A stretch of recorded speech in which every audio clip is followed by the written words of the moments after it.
Hey, what is going on? Welcome back to the channel. Today we're going to be taking a look at Tencent. This was requested by my dear patron Tengos, so shout out to you, buddy. Now, the only issue with this is that gate.io seems to be glitching out right now, so I can't really set up my EMAs or I can't really change any of the indicators. So we're going to be using the 9 EMA, and yeah, that's a little bit of a bummer, but we'll get through it. So we're going to have a TA video on Tencent tonight and a fundamental review on it tomorrow, so stay tuned. Now, this is the 4-hourly chart. As you can see, we do have the Fibonacci retracement set up already, and we do have the 1.618 straight off the bat, you can see over here. So obviously I can't really change the fib, and I would have them, set up a bit different, but it is what it is. So the swing low is over here. Right over here, this is December 6th, and we do have the swing high over here, December 17th. So that gives us the 1.618 at $4.81. This is the 4-hourly chart. So at the minute, as you can see, we broke back down from there, bounced off the golden ratio very nicely, and now we're starting to move on. And as you can see, we're forming this nice support line over here, and it's looking very good.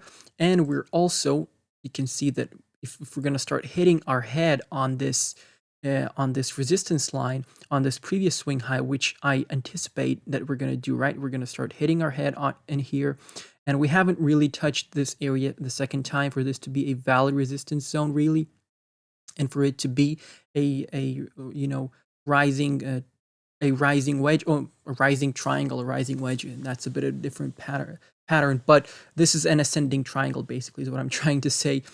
But yeah, so if we start hitting our head on this level and we start coming back down to support and start squeezing in the apex, then we potentially see a breakout to the upside. This is what usually happens with ascending triangles, but there's also the possibility of us breaking down to test key levels of support. So if that were to happen, then I would look for $2.50 on the golden ratio. That would be your best level to buy some more tokens, because you can see this is an area that we have retested previously.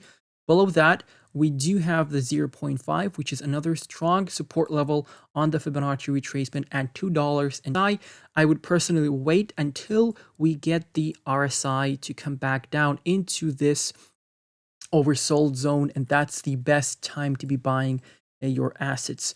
And jumping into the relative strength index over here, you can see that we're not really in a good position here to buy. Obviously, we may see a move to the upside from here, but we're sitting at the index of 60. So potentially, if you start moving up a bit here, we may see a move towards the upside, and then we just have that pullback. And if you want to start dollar cost averaging and just buying in for the long term, buying off of support zones is very important. And one support zone that you can look for, in the near future is $2.89. Okay, that is, or 90 cents. That is the 786 on the Fib retracement. That is a good zone to buy in. And if you see the price plummet down, you can buy in at this zone, then at this zone, and just dollar cost average your way into the project throughout this dip.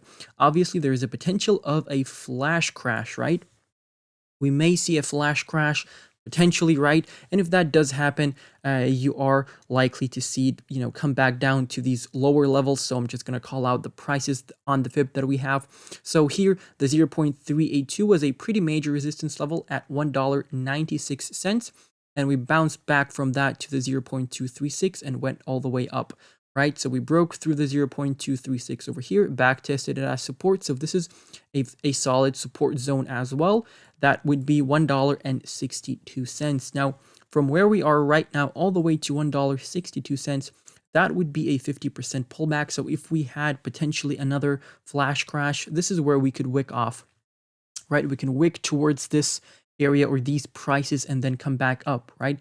That's something that can happen. And if we start, targeting this symmetrical triangle, this ascending triangle, and we look for a target from that triangle, then you're going to be looking at $4.48, as you can see. And if you break to the downside, obviously, like I said, I would look for the golden ratio at $2.50. Now let's jump into the daily chart. Now jumping into the daily, so we have the 9 EMA over here, so we can assume that the 20 EMA is somewhere over here and the 55 EMA is just a bit lower, right? I can't see them on my screen right now because I cannot set them up, simply because if you can set them up on your chart, then look for a bounce off of the 20 EMA on the daily chart and the 55 EMA on the daily chart as well, because if you start losing the 20, there's a good chance that you're going to bounce off the 55 EMA and start coming back up. So look for those levels as nice support levels, okay?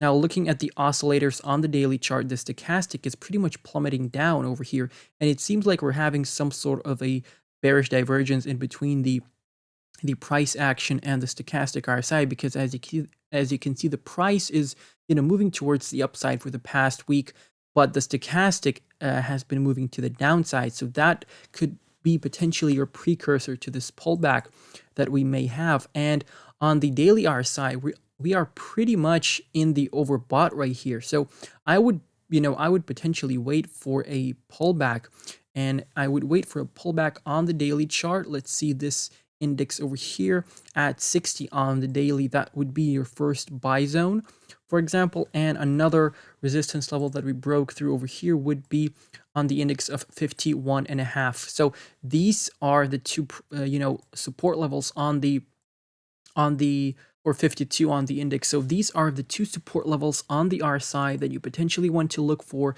because that's where you can see the price bounce off those levels and start coming back up, right? So and yeah, that's pretty much it. If I missed out anything, do let me know down below in the comment section.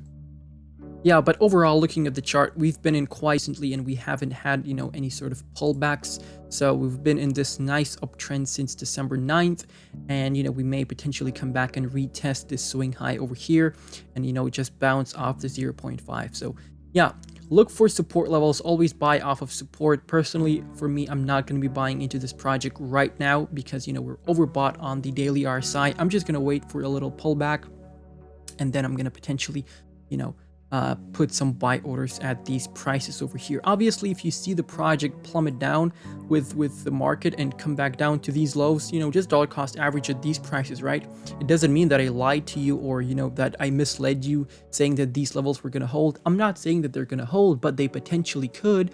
And if they do, these are great entry, points for you to dollar cost average. So yeah, that's pretty much it. If I missed out anything on the charts, like I said, do let me know. Sometimes I make mistakes. I'm a human after all, so make mistakes with any pattern, with any target, just let me know down below in the comment section. I always appreciate constructive criticism.